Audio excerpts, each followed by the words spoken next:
I'm Clive Percy, the art director on the project for the notebooks, John Doe's notebooks.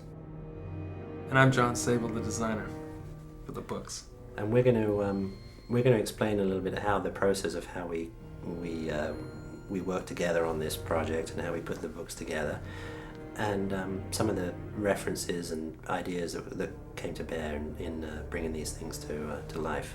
We got a call from Arthur Max's office to design the John Doe notebooks, and I met with Arthur and David, and they outlined what they wanted. They'd had some work done before, and nobody was happy with it. They felt it was too kind of decorative, and they really had a specific look that they were after.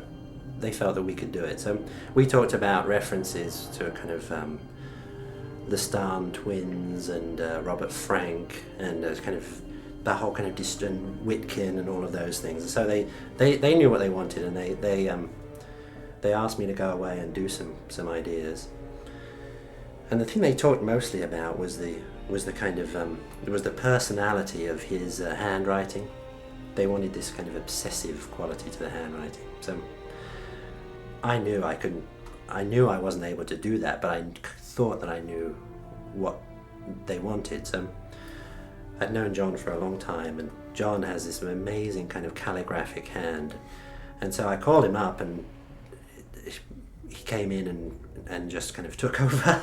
Yeah. And he immediately got this handwriting just nailed, and all of a sudden it started to, the visual side of it took a backseat to this kind of incredibly perverted stream of consciousness, anal handwriting that this guy had to have. And they sent over this copy that John had to handwrite, it was vitriolic. Yes. Well, I'd leave John alone for hours at the office. I'd just see him there scrawling away at this stuff, painful. Head down, he got so into it. I mean, you couldn't come up to him and speak to him. His head was down. He was just churning this stuff out. It was painful. Yeah, it was. The funniest, there was a lot of funny things that happened, but one of the funniest things that happened was I would go to Kinko's and have these things, I'd take these photographs that I found that had like a woman with a cloth, it was like she was dead and she had cloth in her mouth and she was drowned and bloated. I would take these really grotesque images of murder and mayhem, and I'd go to this Kinko's that was very, down in Torrance. It was a real, peaceful little place. Yeah. And I would say, I want these images put onto this plastic film. Remember the plastic film, so we could overlay these things, and we'd tape it. And then after we got those, we would tape the things with this yellow tape that we found, and that looked like it was like sexual. It was like after sex, it was sticky and there was goo, and it was just like it was like sheets, man. It was like God, you could just smell this and stuff. And the people at Kinko's were just freaking out. Yeah. They didn't know what I did and what I was. And, They're used to real estate flyers, Oh yeah. Yeah. And and these kids would look at this stuff in their little blue aprons, and they'd go, "Oh fuck, what's this guy?" Look at each top of the page, and they're all titled with lust or envy or whatever. And we tried to alternate. Each page would have something happening that would be different. Little notations on the side, photographs that would be placed in specific places that would be maybe overlaid over copy, and the transparency would actually go over the top. Then they have a yellow piece of tape that would run, and each corner would be try to make it as meticulous as we could get it on the tape. We'd cut it so it'll look like that. I think that stuff is on the edge of, it's schmutt, but it's safe pornography. There's a sexual kind of tension there, or it's like bad art or popular art. If there's a way of this, John Doe wasn't kinky in a normal way. He was even kinkier than the kinky guys, in a kind of straight way. I don't have another way of putting that, but I definitely felt that way. That we couldn't use sexy pornographic pictures. He got turned on by mutilated limbs and, you know, decapitated people and people whose fingers had been sawn off. That to me is what he found sexual.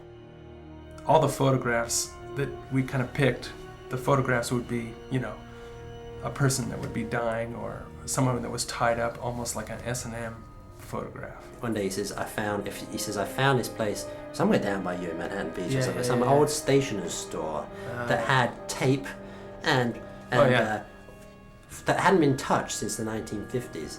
So he brought in all this he found this amazing archive of old glassine envelopes and paper clips and stuff that was like, and then we were like, God, this is amazing. We don't even have to age some of this stuff. Each one's taped on the outside of the edge, the rib of the binding on the outside. Each one of those books had a different library kind of tape that was color coded, and so if it was a green, this special kind of old green tape that we found, that would be like, you know, it could be envy or it could be lust or, you know, one of the 7 sins. And then we both thought that these books, these composition books, should be they should be so anal that the guy actually made them again himself. And sewn them again. He sewed them up himself. That was part of the process.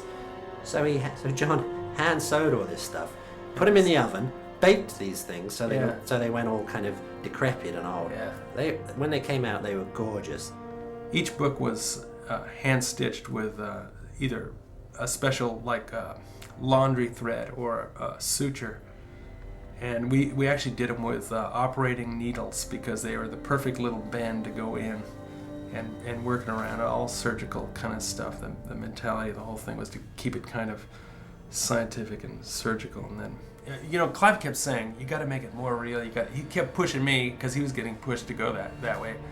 And I was getting really fed up, and you know, I'd keep going back through these files and I'd find, you know, stuff that the Crips wrote to my father in prison, and I learned the whole way they did stuff. And then there was this one file that the guy committed suicide, and there was a letter in there, the actual suicide letter, and I thought, I put it in and the guy killed himself. And Clive looked at this letter and he goes, wow, how did you write this thing? And I said, it's real. And he goes, what? It's real?